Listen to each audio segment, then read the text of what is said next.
এ দেখো আজকে 3-4 দিন বাড়িতে ঢুকছে না। কালকে বিকালবেলা এসেছিল, আসার পরে খেতে দিয়েছি, খেয়ে চলে গেছে। এই দেখো আজকে এইখানটা দিয়ে ও আসে, আর নালে নিচ দিয়ে আসে, মানে আমাদের নিচের গেট দিয়ে। এই যে এখন এসে দেখতে পাচ্ছে না, কিন্তু ওই সাইড দিয়ে কিছু দেখা যাচ্ছে না, এখন ডাকছে মা মা করে। এখন গেট খুলে দিতে হবে, দেখো এবার কি হয় গেট খুলে দেওয়ার পরে।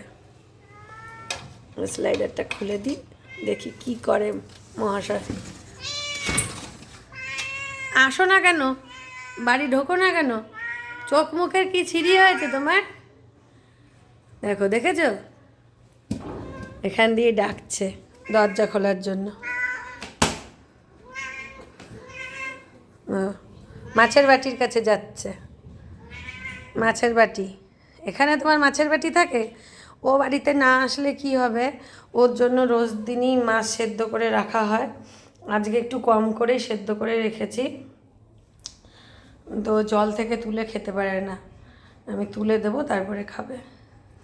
দেখো এতটাই, মানে বাইরে এতটা গরম পড়েছে, আর বাইরেও এখন কটা দিন ধরে বাইরে বাইরে, মানে 3-4টে দিন ধরে বাইরে বাইরে থাকছে।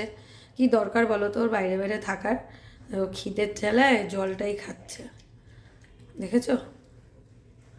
এখন ওকে স্নান করাবো। ডাক্তারবাবু বলেছে ওকে বাইরে যেতে দিতে, চাইলে যেতে দিতে। কি করি এখন, না থাকলেও ভালো লাগে না। দেখো কি করেছে, সারা শরীর মারামারি করেছে।